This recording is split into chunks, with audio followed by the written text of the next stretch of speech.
Tributo. Historias que construyen memoria de la Shoah.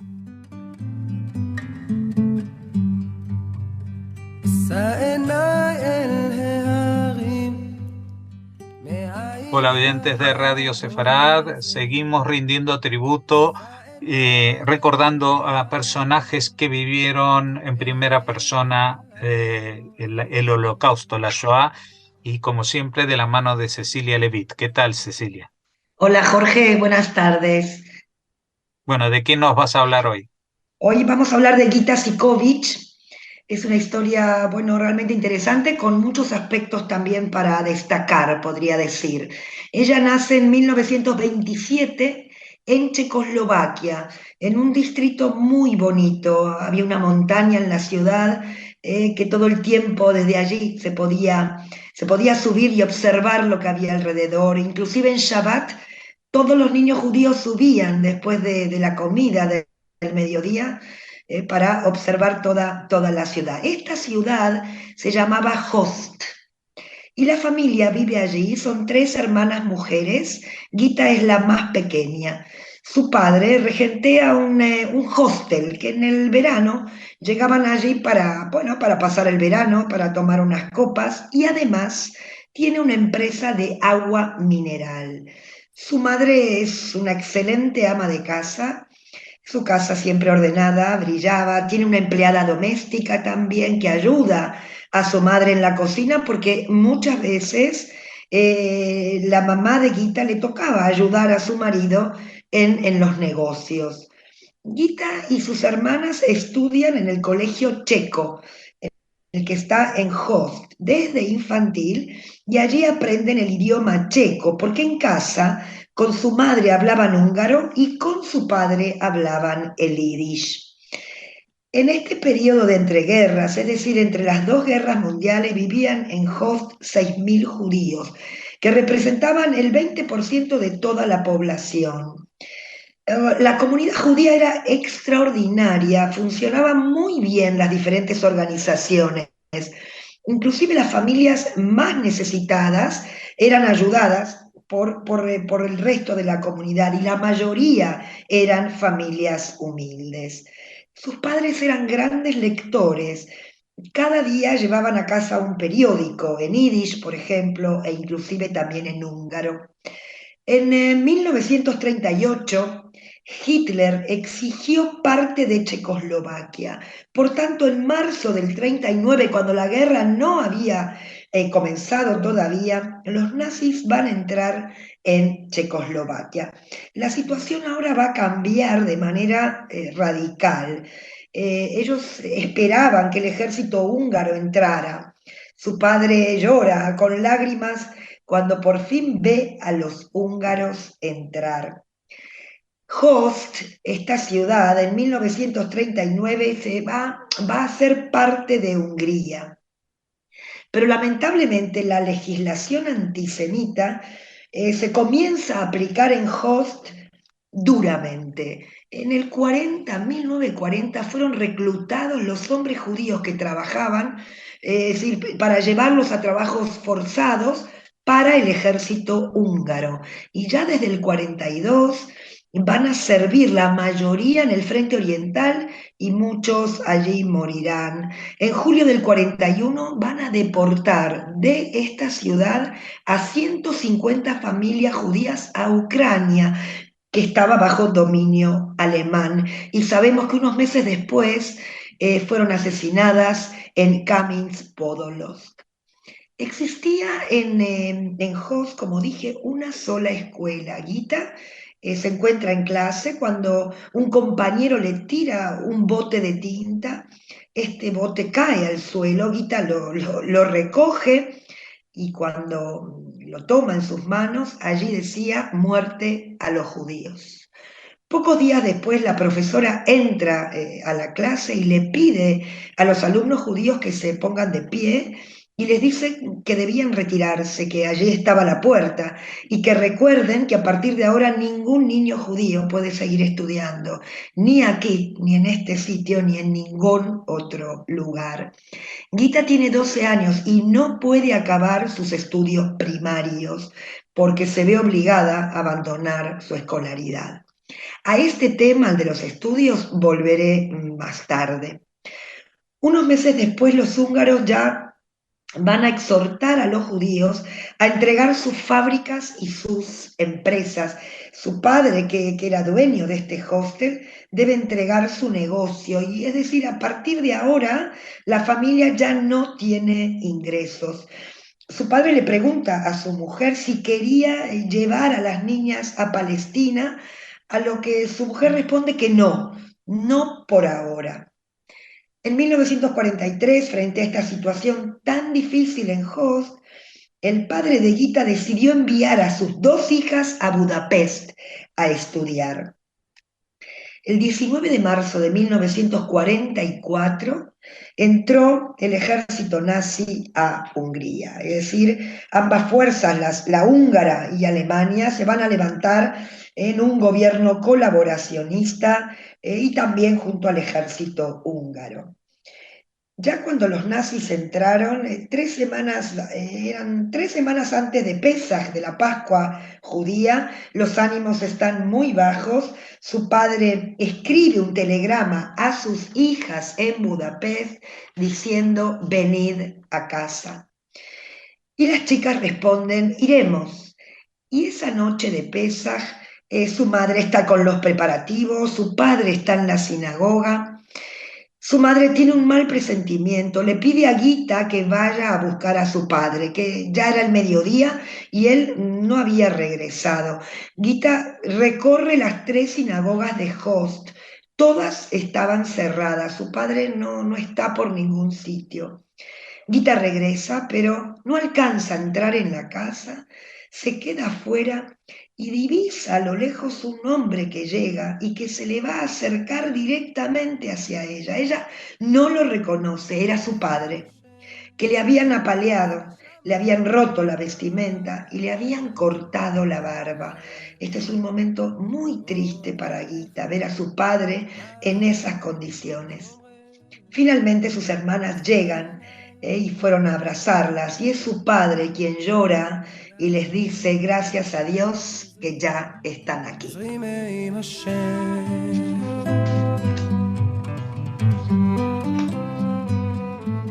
En abril de 1944, 5.000 judíos de Host y otros de otras ciudades fueron trasladados al gueto, pero antes fueron obligados durante 3 días a permanecer dentro de la sinagoga principal, sin comida, sin agua. Allí la imagen era tremenda, es decir, ancianos rezando, ¿no?, junto a libros sagrados, mujeres amamantando a sus hijos, todos allí esperando que los llevaran al gueto. Y finalmente el momento llegó. Allí en el gueto el hacinamiento era muy, muy grande. Gita ahora ya tiene 16 años y va a permanecer aquí en el gueto junto a su familia durante un mes. Ya se escuchan rumores que el gueto iba a ser desalojado. La familia de Gita ve partir a muchos judíos hasta que finalmente ellos fueron los últimos. Fueron trasladados a la estación de tren de Host. Los van a hacer esperar en una fábrica de cemento aledaña a la estación. Son aproximadamente 95 personas que esperan allí. Hay mucho silencio. Hablan en voz muy baja, es un momento muy delicado, un momento crucial en sus vidas, porque allí estaban todos juntos y no sabían ni ellos ni nadie qué le deparaba el destino.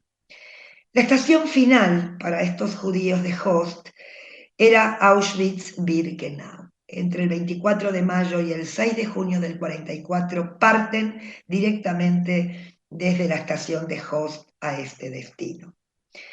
ya llegando en el tren, divisan, ¿no?, desde el vagón un cartel que dice Auschwitz y ellos no tienen idea que era este sitio, nunca habían oído acerca de este lugar.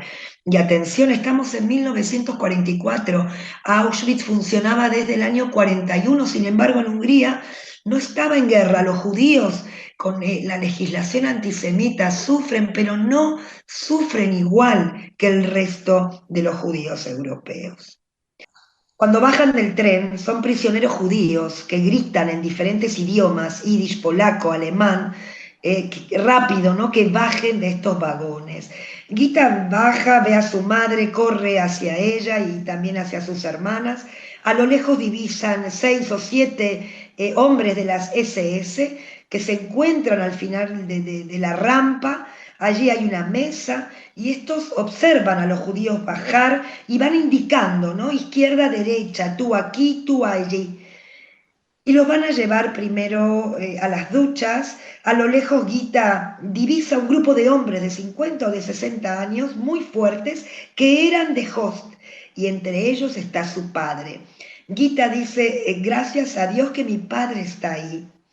Y entonces Gita, junto a su madre y sus hermanas, van a ser rasuradas, le van a cortar el cabello, no se reconocen entre ellas, ahora se encuentran en las barracas, duermen juntas sobre tablones de madera, sin nada, sin mantas. Las tres, como digo, se acurrucan, ¿no?, una con la otra.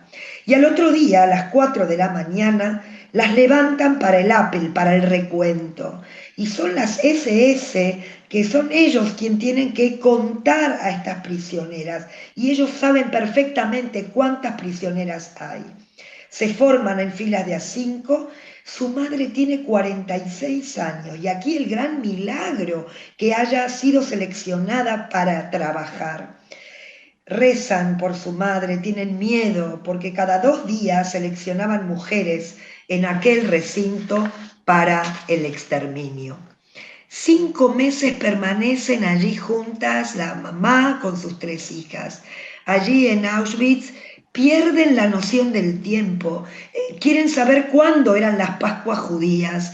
Y un grupo de hombres que trabaja cerca de su barraca, un día llega y le da a Gita un Mahzor de Yom Kippur, un libro de rezo para el Día del Perdón. Y es así como una muchacha joven sube a una tarima en la barraca y lee para todas las mujeres el Mahzor. Todas lloran, se escucha el lamento de todas aquellas mujeres. Las SS buscan ahora 200 mujeres para trabajar fuera del campo. Tanto la madre de Gita como las hermanas habían decidido que si existía una única posibilidad de salir de Auschwitz, ellas lo harían, incluso si el peligro era mayor. Por tanto, van a formar estas filas para salir a trabajar, pero su madre fue seleccionada junto a otras 8 mujeres para otro trabajo. Y ahora Gita y sus hermanas van a ser trasladadas en noviembre del 44 al campo de Mittelsteina, que era un subcampo del campo Gross-Rosen. Y allí 7 meses van a permanecer estas chicas, las condiciones son muy duras. Gita piensa, sobreviví a Auschwitz, pero no sé si sobreviviré a Mittelsteina. Trabajan 12 horas sin parar, sin comer nada. Y allí Gita piensa, mi madre esto no lo hubiera soportado.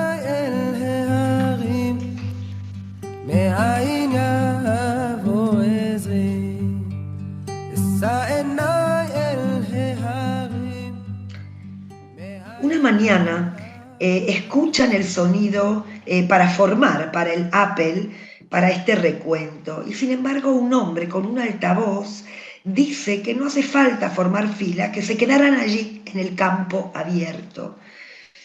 Y entonces en este mismo altavoz se anuncia que era 8 de mayo de 1945 y que la guerra había terminado. Eran libres y ahora podían ir a donde quisieran. Después de la guerra regresa Gita y sus hermanas a su ciudad, a su casa, a Host. Y allí se encuentra su madre. Su madre está en las escaleras de la casa con una bolsa de galletas. Ella sabía, tenía la intuición de que sus hijas iban a regresar. Medio año después ya supieron que su padre había sido asesinado en las cámaras de gas. Van a permanecer un tiempo allí en Host, su madre y sus 3 hijas, pero es muy triste estar allí. Cuando llega el Año Nuevo Judío no había con quién festejar. Por tanto, deciden abandonar la ciudad y partir hacia Alemania, a los campos de desplazados, porque ese era el único sitio en el que podían vivir entre judíos. Y en 1948, Gita y sus hermanas van a emigrar a Estados Unidos y más tarde pudieron llevar a su madre. Ya en 1957, Gita visita por primera vez Israel en un plan de la agencia judía y allí va a conocer al que sería su marido, un israelí. Ella dice, lo mejor que pude hacer, me casé con él, con Itzhak Sikovich. Él era un ingeniero que había estudiado en el Technion. Tuvieron 3 hijos maravillosos y vivieron en Nueva York. Cuando su hijo pequeño, Zevi, iba al colegio, Gita dijo, yo también quiero estudiar. Recordemos, y ahora vuelvo a este tema, que Gita no había podido acabar la primaria y por tanto, siendo madre de 3 niños, consigue acabar sus estudios secundarios y luego la universidad y más tarde un doctorado en estudios de psicología. Sus hijos cuando crecen hacen aliyá, es decir, se van a vivir a Israel y por tanto ella y su marido también lo harán. Hoy sus nietos, sus bisnietos viven en Israel. Gita fue psicóloga a lo largo de 40 años y trabajó para una organización llamada AMJA en Israel, una institución que se dedica al trauma de los sobrevivientes de la Shoah. Y allí trabajó a lo largo de 28 años, tratando a sobrevivientes, algo que ella misma había vivido y había sufrido. Esto fue muy bueno para ella, tratarlos era algo recíproco. Dice, cuando tú ayudas a alguien que sufre, es algo bueno, que tú haces también por ti y para sobrevivir. Siempre hay alguien al que podemos ayudar. En el año 2022, el presidente Biden visitó Yad Vashem y allí estaba Gita para recibirlo. Voy a cerrar este tributo, todo mi cariño para Gita y para su familia. Un placer escuchar esta historia en el sentido de cómo se puede seguir proyectando, creando una familia y sobre todo tender una mano y ayudar aun cuando el sufrimiento personal ha sido realmente duro. Con esto me despido y creo que tenemos mucho para reflexionar sobre esta historia. Pues muchas gracias, Cecilia Levy. Te estaremos pendientes de la próxima comunicación para seguir hablando para seguir rindiendo tributo a estas personas que han sufrido este drama terrible. Muy bien, muchas gracias, Jorge.